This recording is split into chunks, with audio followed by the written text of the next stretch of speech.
हमारा जीवन भी वैसा ही चलता है, पराभी ध्यान आतुतिरोहितम, कि दूसरा कुछ चलता रहता है हमारा, उस वजह से परमात्मा का स्मरण, परमात्मा की चिंतन उससे थोड़ा हट जाते हैं।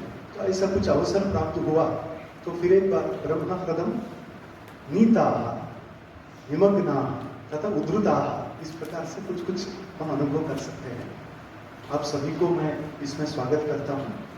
और ये बाल लीलाओं के संदर्भ में थोड़ा हम कृष्ण तत्व और लीला स्वरूप, अवतार स्वरूप देखेंगे तो ये स्पष्ट होता है कि भगवान, ये बहुत ही नर्मगर्भ शब्द है, बहुत मार्मिक शब्द है। हमारे शास्त्रों में जब भगवान शब्द आया है, ये श्रीभाष्यम के अथातो ब्रह्म जिज्ञासा, इसके भाष्य में भगवद रामानुजाचार्य ने इसका थोड़ा स्पष्टीकरण किया। ये सुदर्शन सूरि जी ने शुद्ध प्रकाशिका में प्रकाश डाला, विष्णु पुराण से उद्धृत किया गया कि हम जानते हैं कि किसे भगवान कहना चाहिए। तो पुराण बताते हैं हमें, ऐश्वर्यस्य समग्रस्य धर्मस्य यशसः श्रियः ज्ञान वैराग्योश्चैव षण्णाम भग इति ईरणा। तो शास्त्रों में बताया गया है कि 6 एकाधिकरण में जब रहेंगे, एक ही तत्व में 6 गुण जब रहेंगे, तब भग, और जिस आश्रय में है उस आश्रय को भगवान ऐसा नाम दिया। 6 गुण होना, और समग्र शब्द को प्रत्येक अभिसंबंधन अगर कर देंगे, प्रत्येकम अभिसंबध्यते करेंगे, तो समग्रस्य ऐश्वर्यस्य, समग्रस्य यशसः, समग्रायाः श्रियः, हर एक के साथ जोड़ के समग्रस्य ज्ञानस्य, वैराग्यस्य, ऐसी समग्रता, परिपूर्णता जहां है उसे भगवान कहना। और हमें याद है कि अपने अवतारों में पूर्ण अवतार केवल श्री कृष्ण परमात्मा, इन्हें हम पूर्ण अवतार मानते हैं, क्योंकि है इतर अवतार भी, लीलावतार, अंशावतार, बुद्धवावतार, व्यूहावतार, अर्चावतार, स्वरूपावतार, आवेशावतार दिखते हैं। धन्वंतरी जी भी अवतार है, श्री राम अवतार है, मगर मर्यादा पुरुषोत्तम श्री रामचंद्र और पूर्णावतार श्री कृष्ण, ऐसे शास्त्रों में बहुत गहरा अध्ययन हुआ है। उस दृष्टि से हमें शास्त्रों का फिर एक बार आकलन करने का अवसर है, करना चाहिए भी। तो ऐसा एक भगत, तो ये सारे जहां समग्र स्वरूप में है उसे भगवान कहा। दूसरे विष्णु पुराण के दूसरे श्लोक में भी बताया जाता है कि जो कोई भूतानाम आगतिम गतिम विद्याम अविद्याम यह वेद सब अच्छो भगवान ही थी, अर्थात सारे प्राणियों का आगमन कैसे हुआ, गमन कहाँ होगा, कैसे होगा, कब होगा, और विद्या अविद्या, इन सबको जानने वाला तत्व भगवान को होकर के शास्त्र बता रहा है। कभी कभी औपचारिक रूप से इतर व्यक्तियों में, इतर आश्रय में भी भगवान शब्द का प्रयोग दिखता है। भगवान वेदव्यासः, भगवान शंकरः, ऐसा दिखाई देता है। भगवान पाणिनि, ऐसा भी हम कहते हैं। तो ये सब इसी दृष्टि से हम कहते हैं कि जहां भी इनका थोड़ा भी अगर स्पर्श है, भगवान का स्पर्श है, तो भी हम औपचारिक अयफ पिंड में अयफ पिंडम तपति, ऐसा दाहकत्व आरोप किया जैसा यहाँ भी हम भगवत तत्व का आरोप करके व्यवहार करेंगे। मगर प्रधान प्रयोग कहाँ होना चाहिए, तो भगवान श्री कृष्ण, ऐसा हम शास्त्र में देखते हैं।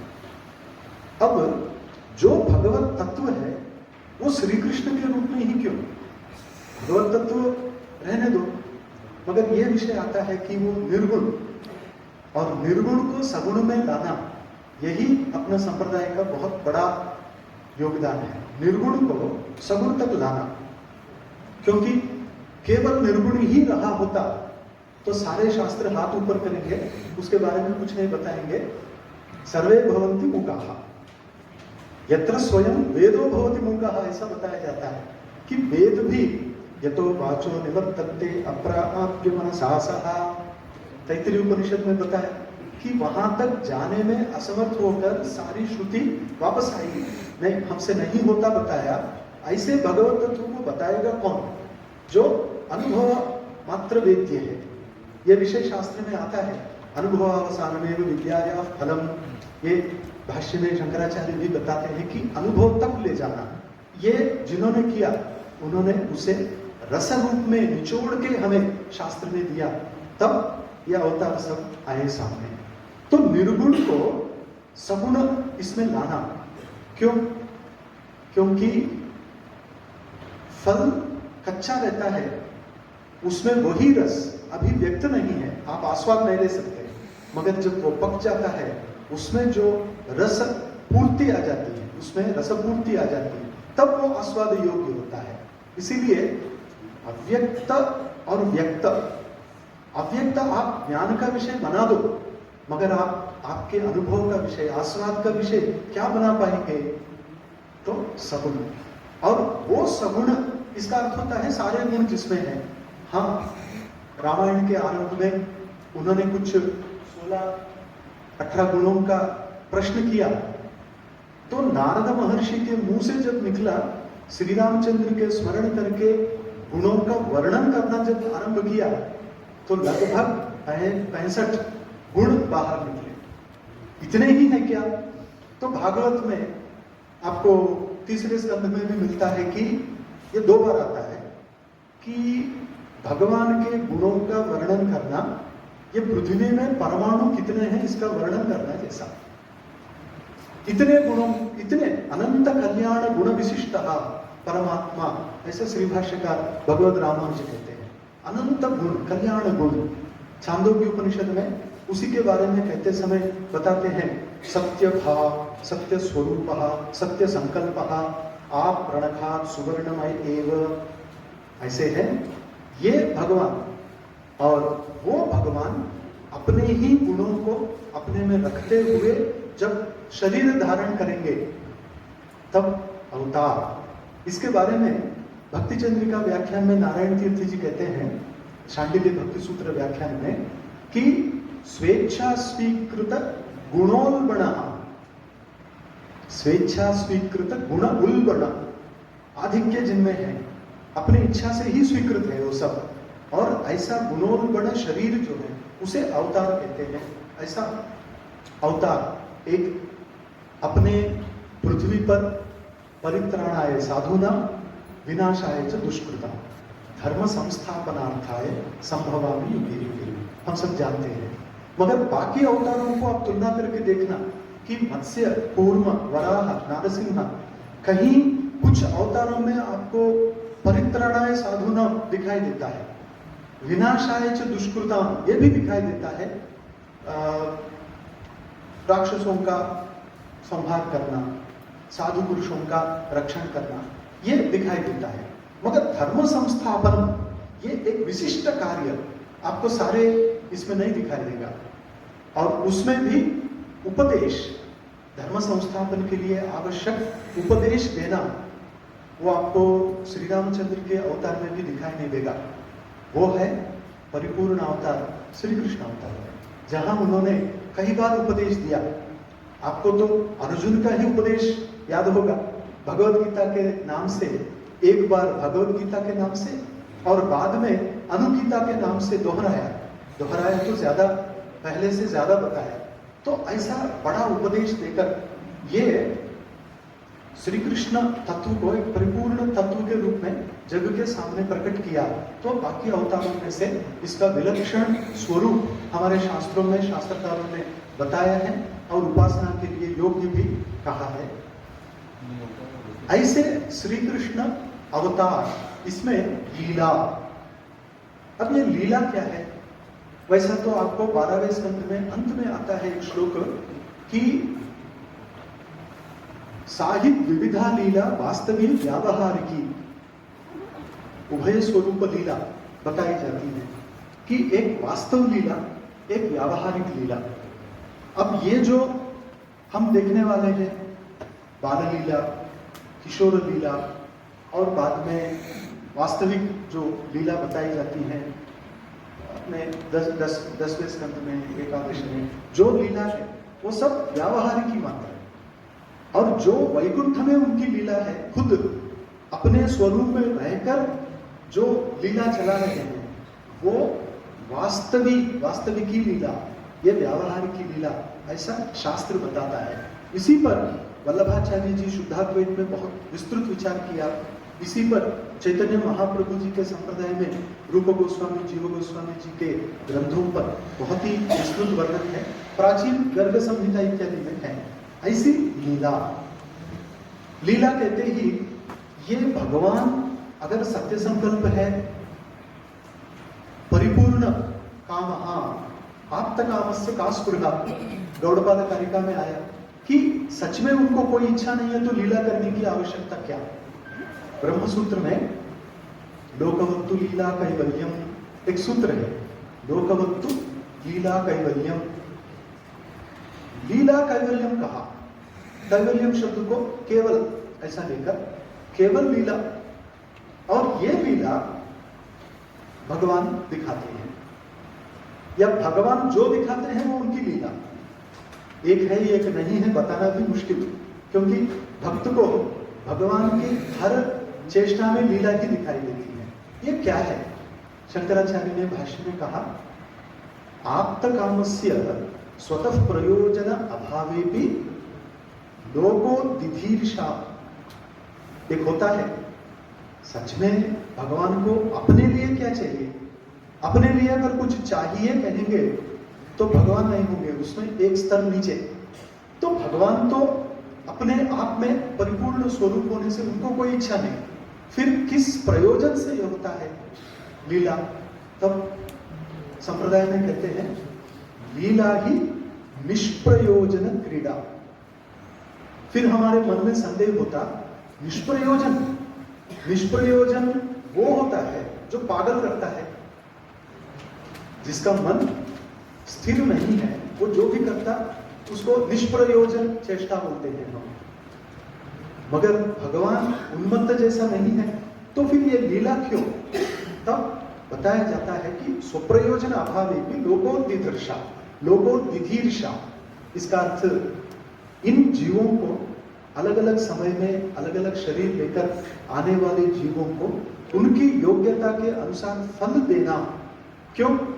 अरे फल देना वही फलवत उपपत्ते है। ब्रह्मसूत्र बताता है कि इन्हीं से फल मिलता सबको, अपना अपना पता नहीं चलता, सस्पेंस है तो अच्छा लगता है, जीवन चलाना एक आनंद होता है, मगर फल देना अंतिम ये भगवान की ही आत्मा।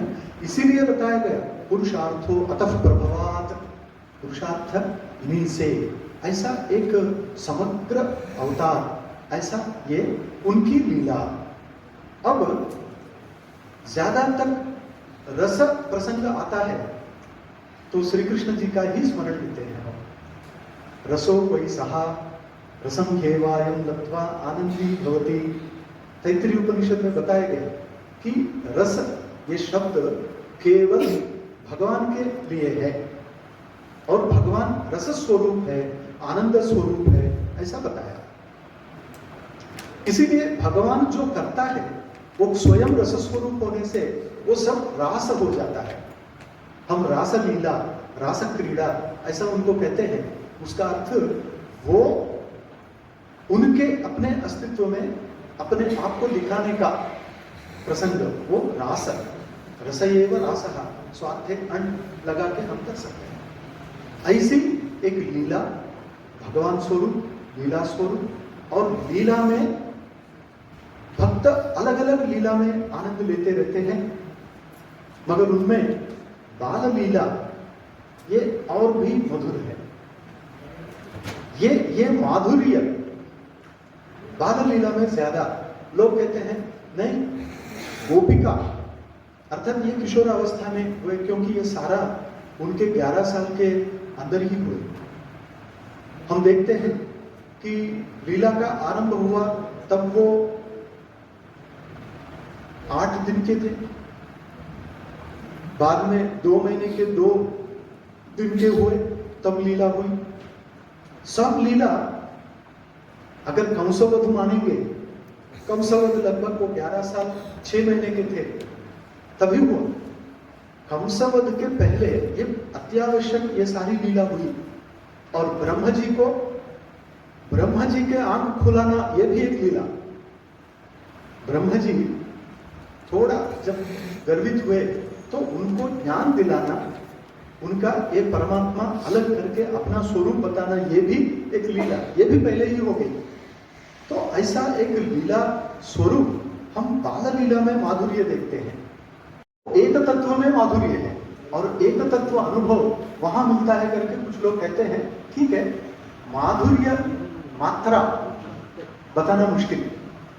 आप गुड़ खाएंगे, शुगर खाएंगे, गुलाब जामुन खाएंगे और किसी ने पूछा ये क्या है, तो स्वीट है, बहुत अच्छा है, मगर उनमें फर्क आपको आप बता नहीं सकते क्या स्वीट में फर्क है, बस अनुभव करना।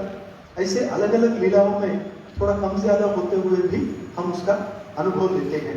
इतना अनुभव शुक महर्षि को प्राप्त हुआ, इतना आनंद उनको प्राप्त हुआ। तब प्रश्न पड़ता है, शुक जी तो वैराग्यपूर्ण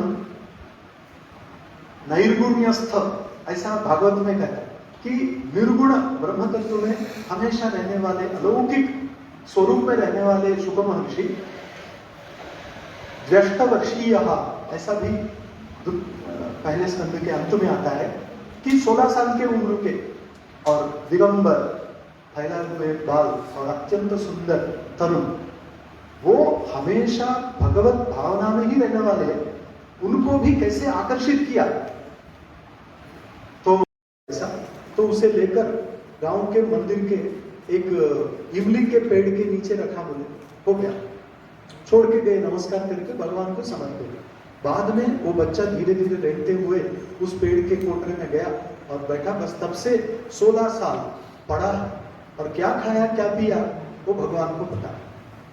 तब यहाँ से अयोध्या से जाते हुए मथुरा से एक मधुर कवि, उन्होंने दूर से दक्षिण देश में कोई कांति हर रात के समय दिखाई दे रही, क्या है ये प्रकाश कहाँ करके, फिर वो पैदल चलते चलते चलते कभी पहुंचे तो आಳ್वार तिरुनगरी में पहुंच गए और वहां से अंदर अंदर जाकर पूछा तो एक मंदिर में नम्माழ்वार जहाँ पड़े हैं वो स्थान दिखा बोले।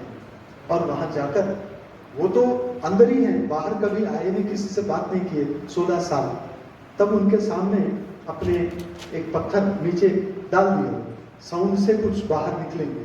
तो वो ध्वनि सुनकर वो आंख खोलकर पहली बार इनको तरफ देखा तो उन्होंने पूछा, बोले पहली बार कि ये सारा जग क्या खाता है, किस में रहता है। तब उन्होंने कहा, बोले उसी को खाता है, उसी में रहता है। ये पहला उपदेश नम्माழ்वार का। ये आपको अलग अलग तमिल पासुरम बोलते हैं, पासुरम नालायर प्रबंध में पासुर में ये आता है। ऐसे एक जो निर्गुण समाधि स्थिति में रहने वाले, ऐसे एक नम्माழ்वार हो, एक शुक ब्रह्मा, एक रमण महर्षि, ऐसे शुक महर्षि इनको बाहर लाना।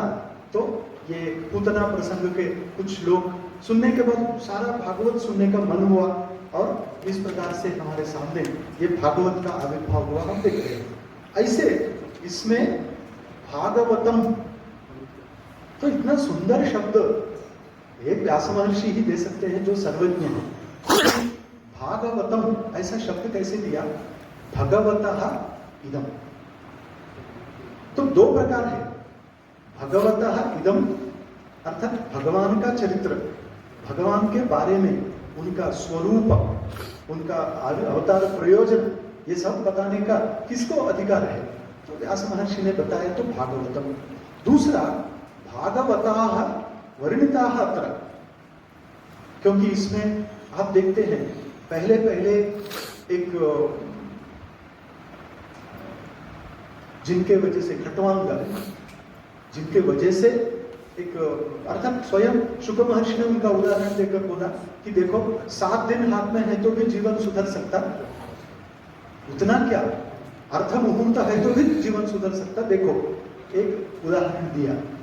सो शुक महर्षि ने परीक्षित महाराज को, तुम्हारे पास 7 दिन है सुधरने के लिए, भगवान का मैं अभी बताऊंगा, 7 दिन सप्ताह हो जाएगा करके जो बोला, तो वहां से शुरू होके कितने भागवत उसमें मत्स्य कूर्म वराह इत्यादि भी भागवत है, भागवत रूपो, बाकी भगवत एते भागवताः सात्वताः, क्योंकि भगवान सात्वत प्रिय, ऐसे उनके बारे में उसमें ऋषभदेव भी आते हैं, उसमें अम्बरीश भी आते हैं, उसमें वृत्रासुर आते हैं जो परम भागवतोत्तम बताया गया है भागवत में, असुर मगर होते हैं, प्रहलाद है, ध्रुव है, इतने भागवतों का वर्णन करने वाला ग्रंथ भी भागवत, ऐसा दोनों अर्थों में भागवत। ये एक व्यास महर्षि ने नारद महर्षि से सुन के, उन्होंने नारायण से सुन के जो भी लाया अपने धरती पर, एक ऐसा विशिष्ट एक ग्रंथ के रूप में दिया, जबकि वो ग्रंथ नहीं है, वो सारा भक्त का जीवन ही है, जीवन का सार है। ऐसे इसमें हम भगवान की कथा वास्तविक रूप से देखा जाए तो कहाँ बताई गई, भगवान की लीलाओं का वर्णन कब आए, और उसके पहले कितना बताना पड़ा, ये सारा बताना क्यों, क्योंकि ये सब भागवत है, उसमें अवतार भी भागवत है, बाकी भक्तोत्तम भी भागवत है, ये बताकर फिर ये सब जिनके आश्रय में जाकर आनंद ले रहे हैं, वो भगवान एक अष्टम अवतार के रूप में देखो ऐसे आए करके ये भगवान का आविर्भाव बताया जाता है। ये लीला यहाँ का आरंभ देखिए। वैसा देखा जाए कि हर एक अवतार में एक प्रयोजन रहता है, हर एक अवतार में लीला में प्रयोजन रहता है, मगर वो पकड़ना हर एक का संभव नहीं है। बहुत कुछ वल्लभाचार्य जी अपने चैतन्य महाप्रभु जी ने बहुत सारे विशद किए, और गोस्वामी महोदय अपने ग्रंथ में क्रम भी बताया कि इन लीलाओं का क्रम भी थोड़ा आगे पीछे करके उन्होंने बताया, क्योंकि समस्या ऐसा है, वो कहते हैं कि स्वयं शुक महर्षि वो लीला वर्णन में, आस्वाद में घूम गए कि वो लीला क्रम भी उन्होंने चेंज किया, जैसे धेनुकासुर का प्रसंग में आता है, सो जो पहले बताना था वो बाद में बताया, ऐसा उन्होंने लिखा, कई ग्रंथों में ये मिलता है। तो ये प्रसंग में हमें अब लीला के पीछे कुछ बताना है क्या, इसके लिए हमें थोड़ा समझना पड़ता है कि हमारे महर्षि हमें कुछ बताते हैं तो हमेशा उसे वाच्य नहीं कहते हैं, वाच्य नहीं करते हैं। वाच्य होता है कभी कभी, मगर हमेशा वाच्य नहीं होगा।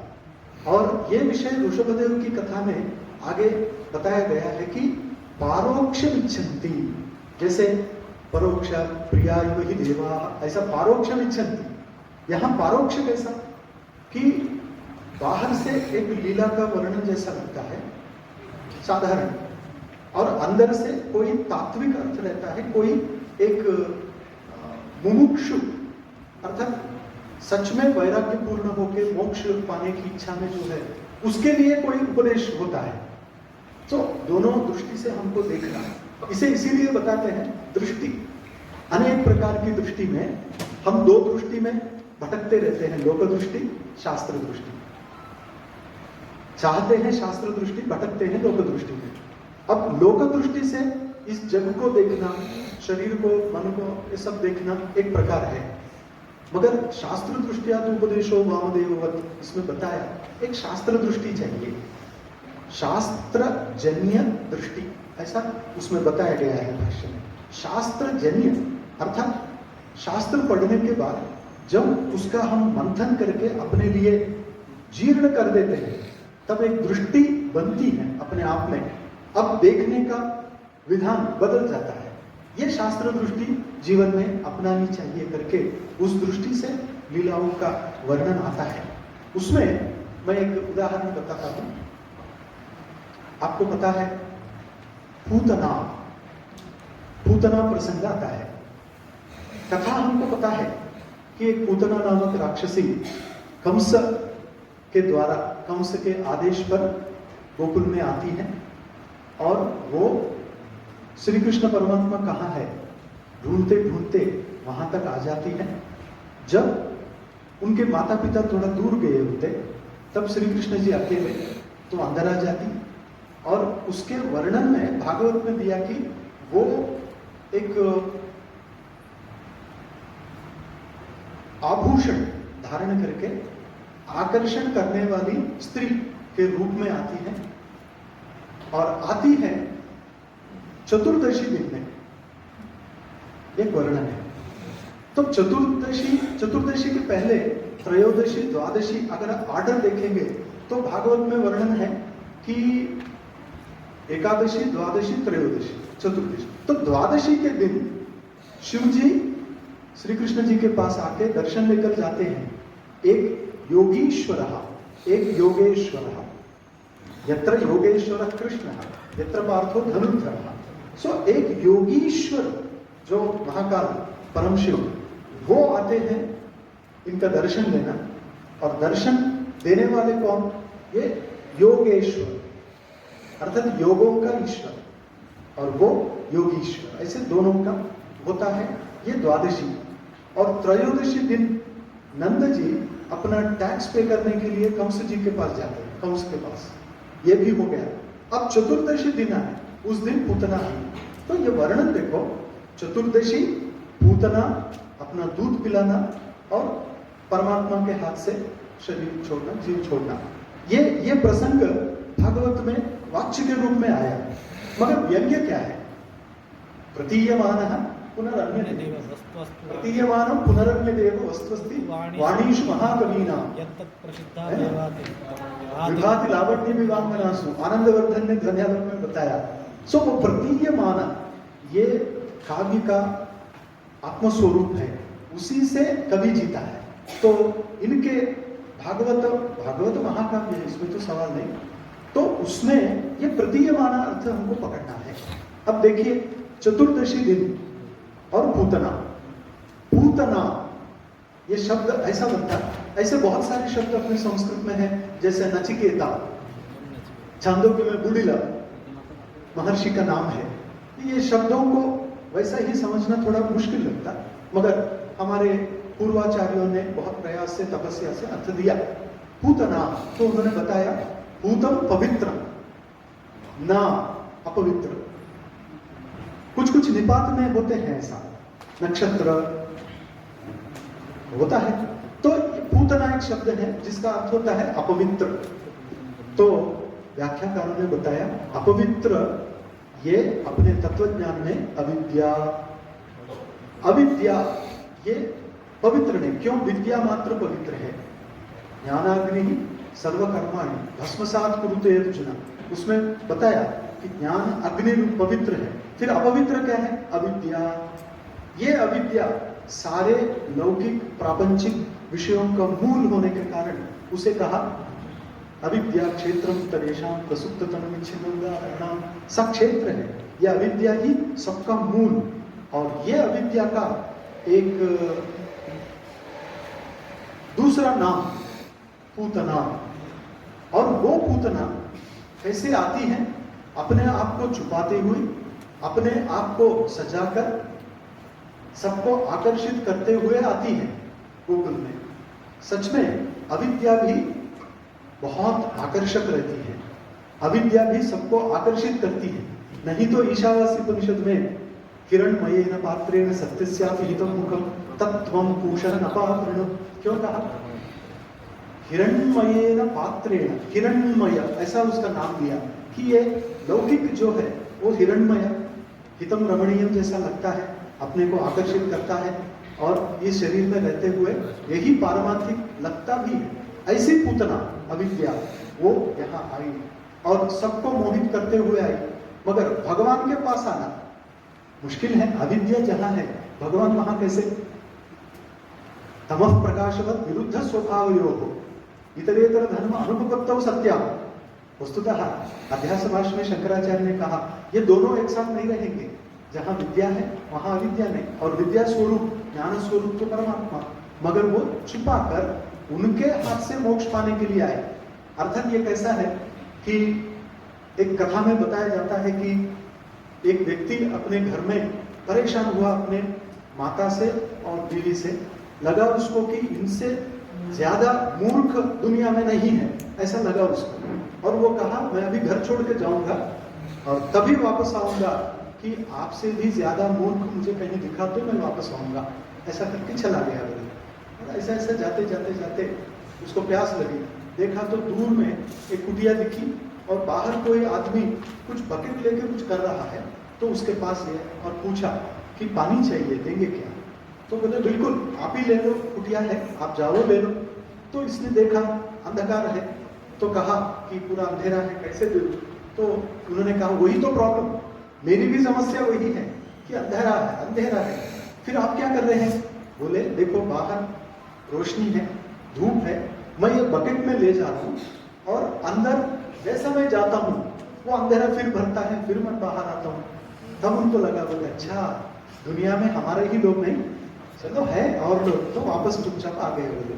तो ऐसे एक प्रकाश एक अंधेरा, और यहाँ भगवान प्रकाश स्वरूप, ये एक अंधकार स्वरूप, मगर उनके हाथ में ही उसका नाश हो रहा है, नहीं तो प्रकाश के सिवाय कौन दूर करेगा अंधकार को? तो ठीक है, वो आई पूतना और वो चतुर्दशी दिन में आई। इसके पीछे देखो अविद्या जहां है वो ज्ञानेन्द्रिय, कर्मेंद्रिय, अंतःकरण, चतुष्टय, ये चार अंतःकरण के जो भेद माने जाते हैं वेदांत में, ये 14 ही उसका आश्रय है। वैसा देखा तो हेतु फलाश्रयालंबनी संगृहीतत्वा येषाम अभावे तदभावः, ये कैवल्यपाद में सूत्र में बताते हैं पतंजलि महर्षि कि वासनाओं का अविद्या का आश्रय तो चित्त है, तो ये भी चित्त में ही होता, मगर चित्त में रहकर अपने आप को प्रकट करने के लिए इंद्रिय लगते हैं, तो इसीलिए ये 14 उनका आश्रय है। और इसीलिए व्यास महर्षि ने चतुर्दशी पूतना आ गई भगवान के पास, ऐसा बताया। और वो सजकर है, क्योंकि ये अविद्या भी काम, क्रोध, लोभ, मोह, मद, मात्सर्य, अट्रैक्टिव सारे आभूषण लेकर ही आती है। क्योंकि क्षेत्र उत्तरेशम, उत्तरेशम सर्वेशम क्लेशानाम क्षेत्र प्रसव भूमि ही यम, अविद्या बताया, प्रसुप्त तनु विच्छिन्न उदार, ये योग शास्त्र में बताया। वो सब पूतना के वर्णन में प्रतीयमान के रूप में व्यास महर्षि ने रखा। और वो पूतना आकर अपने ही दूध देती परमात्मा, मगर सामने है साधारण नहीं, वो तो अवतार पुरुष, उनमें क्या जहर, क्या करेगा जहर? नशे शमितम विषम, वो क्या करेंगे?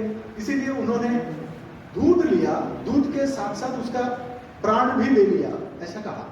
और बाद में भगवान के हाथ उनके जान जाने के कारण वो बाद में इतने सद्गति प्राप्त किया करके भी वर्णन है। ये एक लीला, तो एक लीला में भगवान ने ये दिखाया कि मेरे पास आओ तो तुम्हारे सारे अज्ञान दूर करने का एकमात्र उपाय आपको मेरे मुझ में मिल जाएगा। बाकी भटकते रहो, तब क्या होगा? सब कुछ कृत नहीं, अकृतम कृतेन लभ्यते। ये सब नित्य जो अकृत है, ये सारे कृतक अनित्य नहीं। अध्रुवै प्राप्यते ध्रुवम ही तत्र, तो उसको कैसे प्राप्त करेगा? तो भगवान कहते हैं मैं एकमात्र शरण्य हूं, सब मुमुक्षु का शरण, ऐसा वर्णन उसमें मिलता है। और उनका स्वरूप बताना ही भागवत का परम प्रयोजन होने के कारण आप अगर थोड़ा लक्ष्य देंगे कि जब भागवत महापुराण के 10 लक्षण, साधारण पुराण के 5 लक्षण, मगर 10 लक्षण बताए गए जब, तो ऊति ही मुक्ति ही आश्रय निरोध आश्रय था, तो दशमस्य विशुद्ध्यर्थम नवानाम वर्णन, ये भी बताया कि अंतिम भागवत का परम प्रयोजन दशमस्य, और वो है परमात्मा कैसे जग का आधार बताना। इसीलिए उसी में आगे बताते हैं, जैसे मुक्तिर्हित्वा अन्यथा भावम स्वरूपेण व्यवस्थिति बताकर आगे आभासश्च निरोधश्च यतस्तु अध्यवसीयते स आश्रयः परम ब्रह्म परमात्मेति शक्यते। बताया कि आभास और निरोध, जहां से ये सब जब प्रकट हो रहा है और वापस अंदर जा रहा है, वो आश्रय, उसे ही भगवान कहते हैं। उसका स्वरूप बताना, प्रयोजन बताना, ये भागवत का परम प्रयोजन बताया। तो वो हम लीलाओं में देखते हैं कि कैसे वो प्रकट करते हैं, कैसे तिरोधान करते हैं। ये एक एक लीला में ये प्रतीयमान होने के कारण हमें वो दृष्टि अपनानी चाहिए। उस दृष्टि से हम अगर आर्ष ग्रंथों का अध्ययन करेंगे तो अवश्य हमें अपने जीवन में आवश्यक ज्ञान प्राप्त होगा, ऐसा दिखाई देता है। एक ही नहीं, दामोदर, आपको पता है कि यशोदा उनको बांधने के प्रयास करती है और वो रस्सी द्विअंगुल न्यूनम कहा, द्विअंगुल न्यूनम, मगर वो परमेश्वर श्री कृष्ण को बांधना चाहती है, मगर वो रस्सी 2 इंच कम पड़ती है हमेशा, और जोड़ती है और कम पड़ती है। विचित्र लगता उनको, कई बार वो विचित्र अवस्था में गई यशोदा माँ, मगर यहां भी वैसा दामोदर बोला। अब इसके पीछे अपने पूर्वाचार्य बताते हैं प्रतीयमान अर्थ कैसा है कि वो बताते हैं कि यशोदा श्री कृष्ण के पीछे ही नजर रखी, पीछे अधर्म है, परमात्मा के सामने ही धर्म रहता। जैसे महाशिव के सामने वृषः धर्मः, सो वो रहता ऐसा, मगर पीछे की तरफ दृष्टि रखी और इतने ही मेरा बच्चा समझती थी। त्रय्याच उपनिषद्भिश्च सांख्य योगैश्च सात्वतैः उपगीयमान माहात्म्यम हरिम सा अमन्यता आत्मजम। अरे जिनके बारे में उपनिषदों में बता रहे, पुराणों में बता रहे, त्रयी वेदों में बताया गया, सात्वत ग्रंथों में बताया गया, और सारा उनका महात्म्य का गान कर रहे हैं, उनको यशोदा ने अपना बेटा ही समझा और उससे एक हाथ में काठी लेकर उसके पीछे पड़ी कि परमात्मा को बांधना काठी से। और वो काठी है अहंकार। ये अहंकार काठी जब तक है तब तक वो घूमता रहता है और अपनी लीला दिखाता रहता है। और एक समय में यशोदा तंग आके शांत होकर मेरे से नहीं होगा ऐसा कहकर काठी बाहर फेंक दिया, अहंकार बाजू में चला गया। अब उनको बांधना, रस्सी लाए तो 2 इंच कम पड़े, तो वो 2 इंच कौन से, किसके कारण वो बांध नहीं पाई? अरे भगवान को हम अपने हृदय में बांध नहीं पाते, उसका एक ही कारण अहंकार, ममकार, मैं मेरा, ये दोनों के कारण बांध नहीं पाए। और ये दोनों ऐसे बांध लेते हैं हम सबको। अगर परमात्मा को बांधना तो उससे नहीं होगा, जब तक ये है वो नहीं आएगा। और उनका स्थान तो हृदय है कि गुहाम प्रविष्टा आत्मानुहित दर्शनात् प्रकरणाच्च, ब्रह्मसूत्र में बताते हैं पहले अध्याय में कि ये गुहा में ही है वो, मगर ये गुहा में ये 2 चीजों के कारण वो भगवान को हम नहीं ला सकते हैं। अनंत उनको हृदय में लाने के लिए ये 2-3 चीजों को छोड़ना ही पड़ेगा, अहंकार, ममकार। अगर ये धीरे धीरे कम हो गए, भगवान वैसे वैसे अपने हृदय में आएंगे। ऐसा उस लीला का भी एक प्रतीयमान अर्थ, रहस्य बताया जाता है। अभी अगर सारी किशोर लीला, बाल लीला ले लेंगे तो कुलगुरु साहब मुझे बाद में मारेंगे, आपके सामने नहीं। सम्मान तो किया, विशिष्ट सम्मान करेंगे बाद में, मुझे पता है। इसीलिए गुरुजी आपके आदेश से आया और यथाशक्ति आपके सामने उपस्थापित करने का प्रयास किया। इसके लिए जब सारा भागवत सप्ताह में किया जाता पारायण मात्र, तो 1 घंटे में 40 मिनट में बहुत कुछ बताना मुश्किल है, मगर थोड़ा स्पर्श करना ये हमारा उद्देश्य था। क्योंकि हमारे मराठी में ज्ञानेश्वर महाराज ज्ञानेश्वरी में कहते हैं, वाची बरवे कवित्व, कवित्वी बरवे रसिकत्व, रसिकत्व ये परतत्व स्पर्शो जैसा। आखिर आपको परतत्व का स्पर्श कभी होना, उसके लिए हम यथाशक्ति प्रयास करेंगे। और भागवत जैसा ग्रंथ साथ में तो हमारा प्रयास सफल होगा, सरल होगा, सुगम होगा, ऐसा मैं मानते हुए इस छोटे व्यक्ति को भी यहाँ आपके साथ कुछ विचार प्रतिपादित करने का अवसर प्रदान किया, ऐसे महानुभावों को मेरी कृतज्ञता। और इस सिलसिले में मेरे साथ थे चौरसिया जी, तो उनको भी बहुत बहुत धन्यवाद व्यक्त करता हूँ। और आप सबको आपकी सहन शक्ति के लिए धन्यवाद, नमस्कार।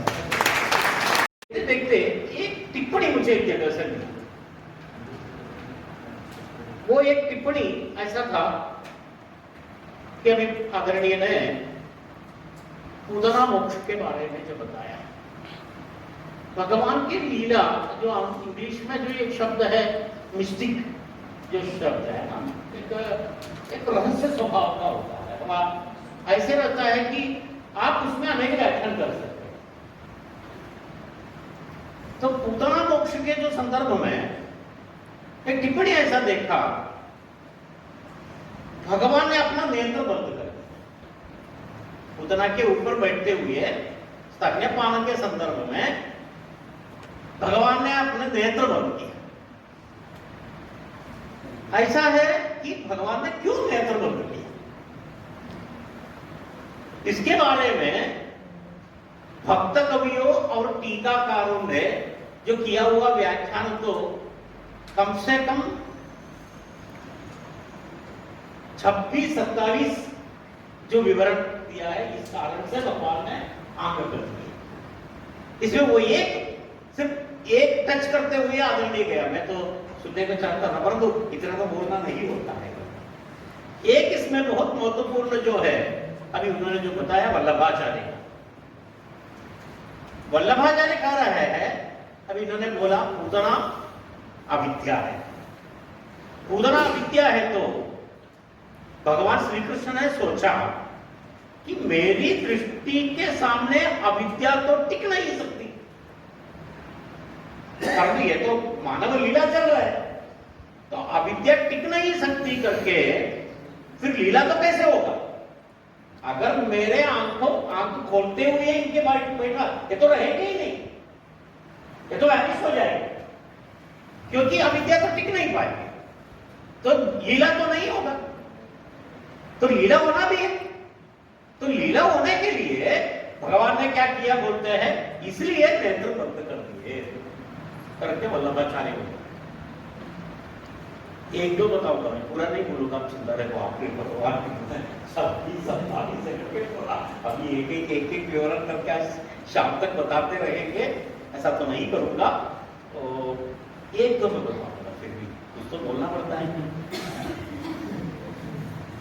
देखिए, पूतना जो है बालक खादिनी है। पूतना बालक खादिनी। महोदय ने एक अच्छा एक अविद्या करके इसका व्याख्या किया। किसी दूसरे आचार्य ने पूतान भी नयति इति पूतना, माने अच्छे इसको भी नशयति नयति इति पूतना, एकत्र विवरण जगह पे विवरण किया गया। तो इसमें यह पवित्र बालकों को भी ले जाती है। ऐसा जघन्य कृत्य करने वाले जो महिला है, व्यक्ति विशेष है, इसको देखना ही नहीं चाहिए। इसलिए भगवान ने अपने नेत्र को बंद कर दिया। ऐसे देखा तो इस जन्म में तो ये जो व्यक्ति ने, पूतना ने, कुछ साधन तो किया ही नहीं है। संभव है मुझे मिलने के लिए पूर्व जन्म में तो कुछ किया होगा। मानो पूतना के पूर्व जन्मों के साधन देखने के लिए ही श्री कृष्ण ने विचार करने के लिए नेत्र बंद किया। इसके पहले इसने क्या पुण्य कर्म करते हुए इस जन्म में मुझे देखने को मिल रहा है, इसको ये क्या हो सकता है? तो ये देखने के लिए भगवान ने नेत्र बंद किया। ये कितना हो गया? 4 हो गया। तो ऐसे नहीं, 3 हो गया। ऐसे अनेक उदाहरण, अनेक प्रकार से ये जो टिप्पणियां जो अलग अलग आचार्यों ने किया है। तो यही मैंने आज पहले आपको बोला कि भगवान की जो लीला है वो तो अवर्णनीय है, और वो अपने हिसाब से लोगों को वर्णन करने के लिए भगवान ने छोड़ कर गया है। तो आप करिए बात। तो इतना जो अद्भुत जो अवतार का जो कथा है, तो ये तो लोगों को प्रेरित ही करते रहते हैं। वो अलग अलग लीला के रूप में। तो बाल लीला तो मुझे लग रहा है कि भागवत में वो यही तक हो जाता है। मैंने जब हम आगे जाते हैं तो कालिय मर्दन है, कालिय मर्दन के बाद ऋतु वर्णन जो होता है, ऋतु वर्णन तक होता है। इसके बाद थोड़ा बाल लीला के पीछे ऊपर जाता है, क्योंकि फिर रास लीला वगैरह शुरू हो जाता है। उसका व्याख्यान अलग हो, मैंने कालिय मर्दन के बाद के जो आगे के जो थोड़ा स्टेप बदलता है, तो ऐसे एक स्टेप बदलते हुए आगे भगवान के लीला चलते रहते हैं। ये तो हमें प्रेरित करते हैं। तो एक है लास्ट में एक टिप्पणीकार ने यह भी बोला, भगवान तो क्या सोचा होगा, ये स्तन्यपान के बाद पूतना के मृत्यु होने के समय में ये भी थोड़ा कम भगवान के मंदिर का विचार होगा, ये भी किसी ने विचार किया। तो एक श्लोक ऐसा एक टिप्पणी में दिखा कि स्तनंधयस्य स्तनयेव जीविका, स्तनंधयस्य स्तनयेव जीविका, दत्तस्त्वया स स्वयमानने मम, दत्तस्त्वया स्वयमानने मम, मया च पीतो म्रियते यदि त्वया, किं वा मम आग स्वयमेव कथ्यताम्। बालकस्य स्तन्यमेव रुचि, वो स्तन्य में ही रुचि होता है, वो आकर मेरे को खुद मेरे मुंह में दे दिया है, इससे अगर तुम्हारे मृत्यु हो गया तो मैंने क्या पाप किया। ये भी एक कवि ने अपने उनसे किया। ये सब भागवतकारों ने अलग अलग संदर्भ में, भागवत के व्याख्याकारों ने अलग अलग संदर्भ में किया। तो ऐसे बहुत सारे विषय में, इसलिए मैं बोला ये थोड़ा रहस्य है कि भगवान ने माखन चोर बोलते हैं। चोर बोलना कि भी अच्छा होता है क्या? किसी को चोर बोला वो तो कितना होता है, तो भगवान को माखन चोर बोला तो स्तुति हो जाता है। ये क्यों? चोरी क्या होता है? अगर भगवान ये चोरी कर रहा है क्या? चोरी दूसरे के कर सकते हैं ना, भगवान का ही सब कुछ है, तो भगवान फिर कैसे चोर हो जाता है? इसलिए वो क्या हो जाता है? वो स्तुति हो जाता है। चोरी तो मैं आपके कुछ आकर चोरी किया तो मैं चोर हो जाता हूँ। कुलपति चोर है बोला तो कोई प्रशंसा नहीं है उसमें। कृष्ण चोर है बोला वो तो बहुत बड़ी प्रशंसा हो जाता है, क्योंकि वो चौरी कैसे होता है, किसका चौरी कर रहा है, किसके ऊपर आधारित है। तो ये तो बहुत बड़ी एक क्या बोलते हैं, अभी मुख्य भाषण से ज्यादा अध्यक्ष भाषण का मुख्य नहीं है। तो मैं इस संदर्भ में कि ये ऐसा है कि ये सुनते अपने को ये सुनने का जो इसमें नीरसता तो नहीं हो जाता है। इसलिए यही लास्ट श्लोक बताते हुए समाप्त करूंगा। परीक्षित ने कहानी सुनते ही मन भर नहीं रहा, तो परीक्षित ने दशम स्कंद के 7वां अध्याय मैंने पूतना मोक्ष होने के बाद तो रुक रहा, थोड़ा ब्रेक ले रहे हैं।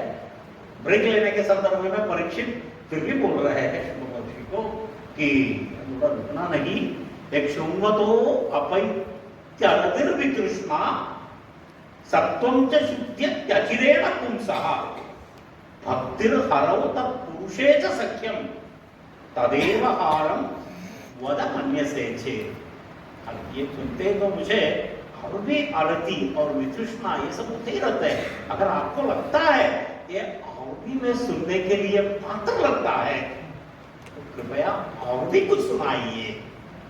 परीक्षित बोल रहे, प्रार्थना करते कुछ और भी सुनाइए। तो यही भगवान की लीला है, जितने भी सुनने के बाद भी ये तो और भी सुनने का मन करते रहते हैं। तो ये संदर्भ में मन तो करते रहेंगे, तो अभी तो अपने को भोजन करने का मन करते रहता है, मेरे को पता है। इसलिए इस संदर्भ में मैं और वैसे बहुत सारे विषय हैं इसमें चर्चा करने का। 7 दिन तो अलग अलग जगह पे इसमें चर्चा हुआ भी होगा, तो मैं तो मुझे ज़्यादा उसके बारे में तो पेपर में पढ़ा हुआ जानकारी है, परंतु बहुत बढ़िया वातावरण। और इस आपका भी ये जो सहकार्य, मैं सबको एक बार धन्यवाद मेरे तरफ से, धन्यवाद ऑफिशियल हो जाएगा। परंतु आपने अच्छे एक डिसिप्लिन से बैठकर ये पूरा सुना। ये भी भगवान की लीला है, ये भी लीला है। तो ये सभी लीला के सामने प्रणाम करते हुए मेरे अध्यक्ष भाषण करके 2 शब्द का मैं इधर विराम करता हूँ और सबको धन्यवाद। जय श्री